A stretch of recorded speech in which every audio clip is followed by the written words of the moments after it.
Hello, my name is Martha and Holman, and this is my daughter, Tanaka. 10 years ago, I started a charity called Love Zimbabwe with a focus of helping people in my village where I come from, that is called Chinamora. Today, the charity is thriving. We have a lovely community center in a semi-rural area 45 kilometers away from the capital city, Harare. We work with lots of different organizations and private individuals that have supported our visions. Some of these are the Welsh Government, Waterloo Foundation, the Rotary Club of Abergavenny, Castle Street Methodist Church, and local schools. These have helped us to develop the community center, which supports mainly parents of disabled children. We now have a main building for meetings and cooking, 3 traditional African huts for accommodation, a borehole for fresh water, a lovely toilet block with showers and toilets, and a brand new library.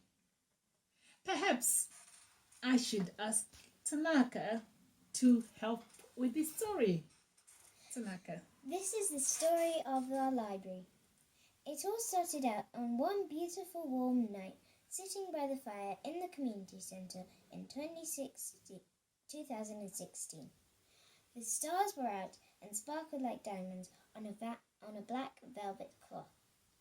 We had just had our dinners, and the children from the village were gathered with adults warming their hands by the fire and telling stories. The stories were as old as the mountains, mystical and magical.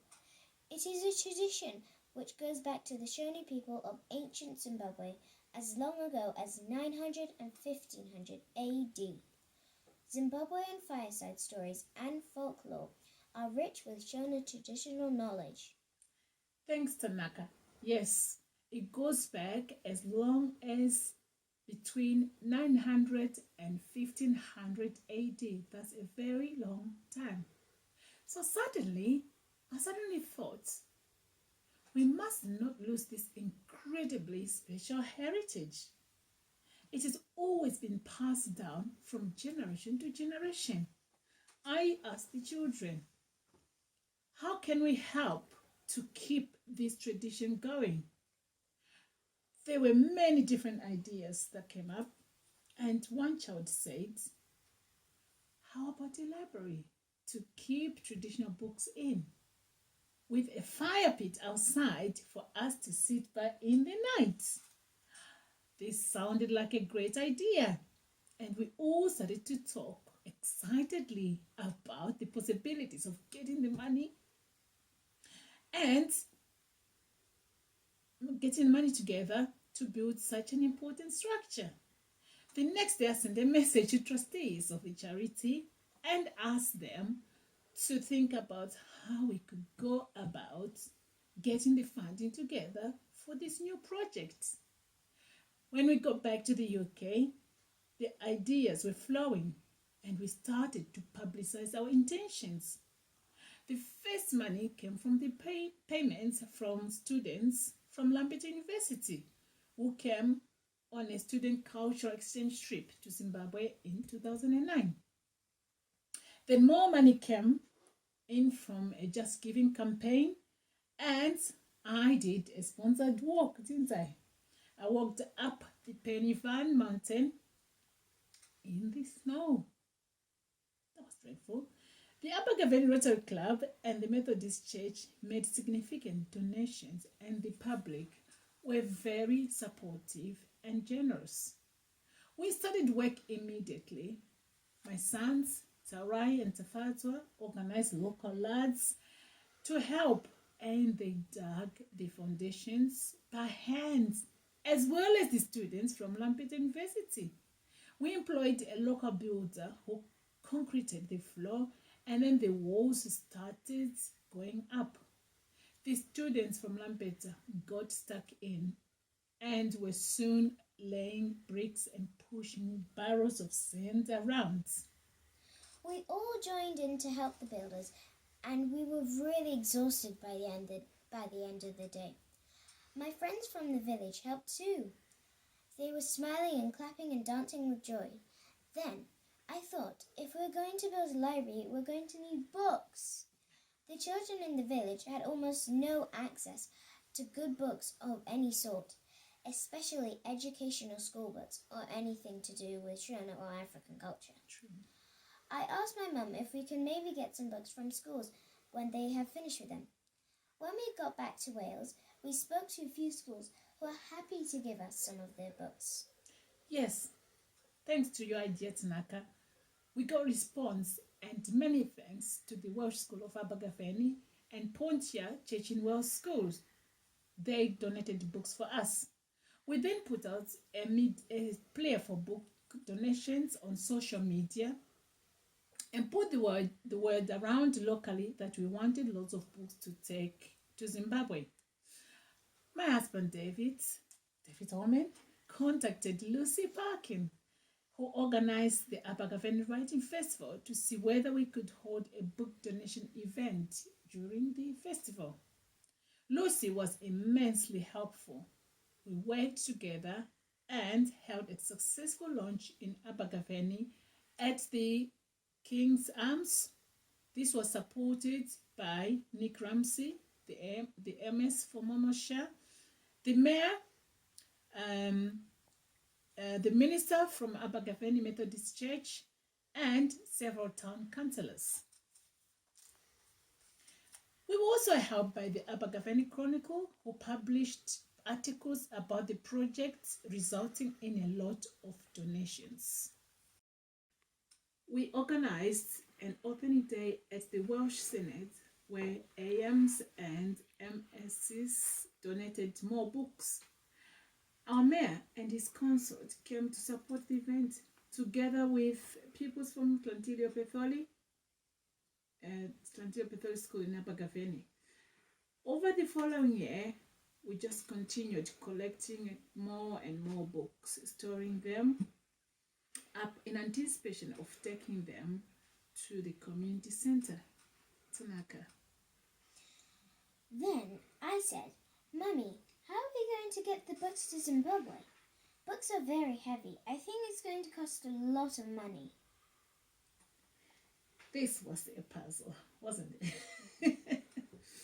To put all the books into a container and ship them by sea was going to cost a lot of money, and it was going to be awful. Then we came up with a plan.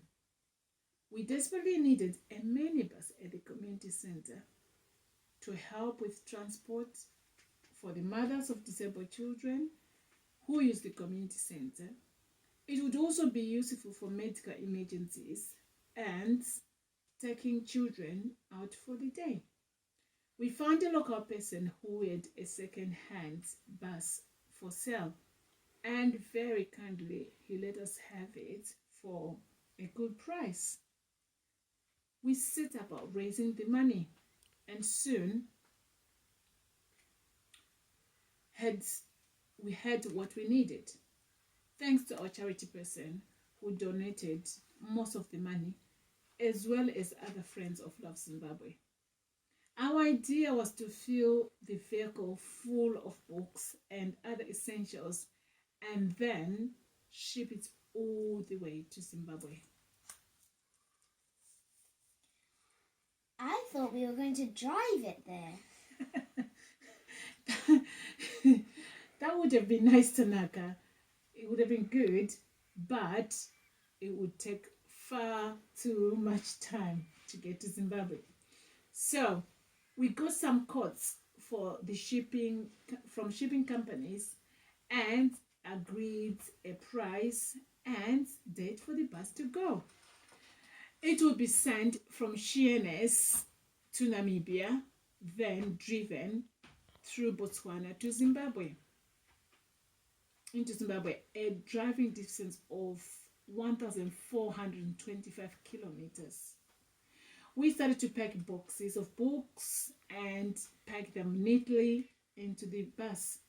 We topped it up with boxes of food and some essential equipment needed at the center.